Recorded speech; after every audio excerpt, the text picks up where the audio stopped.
As an artist, I think you really need to learn how to create, and there's a real gestation stage, I think, when you're beginning.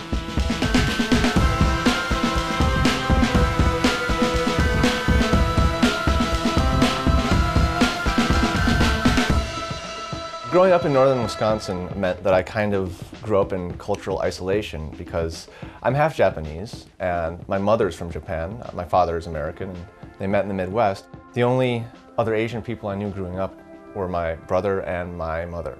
I started doing art when I was young, just as a way to explore my culture. We would visit Japan as a family. I would see things and bring them back to America and kind of analyze and dissect them. When I graduated from college, I was pursuing my dream to become a professional cartoonist. And that's why I initially moved to Seattle. After I had moved and was trying to find myself as a cartoonist, I realized that it wasn't going to work for me and I needed to try a new direction. And that's when I remembered spray paint and stencils.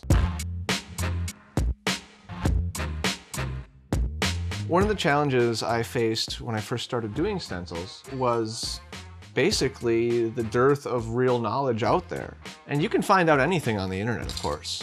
And there was a lot of knowledge about stencils, but not in the way that I wanted to see it done. So I had to do it myself.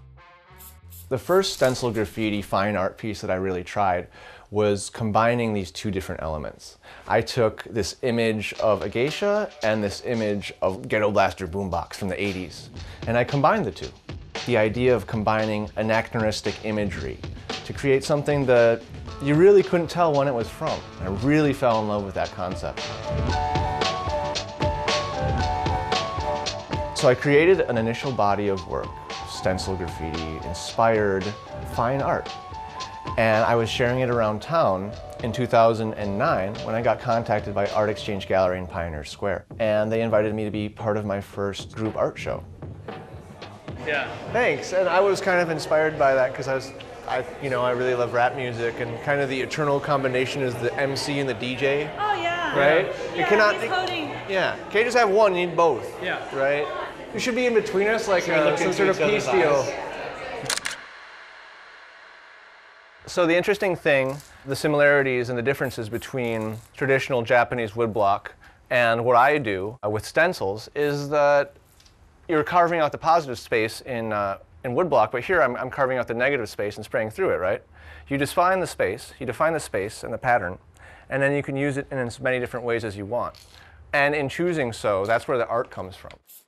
My practice involves a lot of studio work, obviously, which I show in galleries and around town, but I also am a muralist.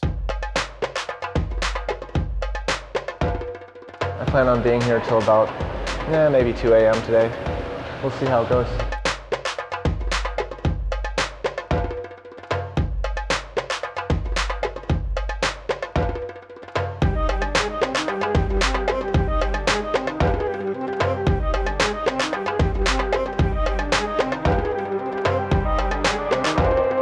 As a muralist, when you paint something, you might get paid money or you might get other benefits like publicity.